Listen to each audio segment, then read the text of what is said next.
தமிழக வெற்றி கழகத்தின் தலைவர் விஜய் அதிரடி அறிவிப்பு.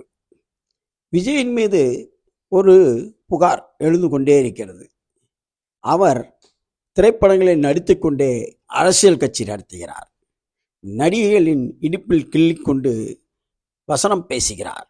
இப்படி அண்ணாமலை முதற்கொண்டு பல்வேறு தரப்பினரும் விஜயை விமர்சனம் செய்து கொண்டிருந்தனர்.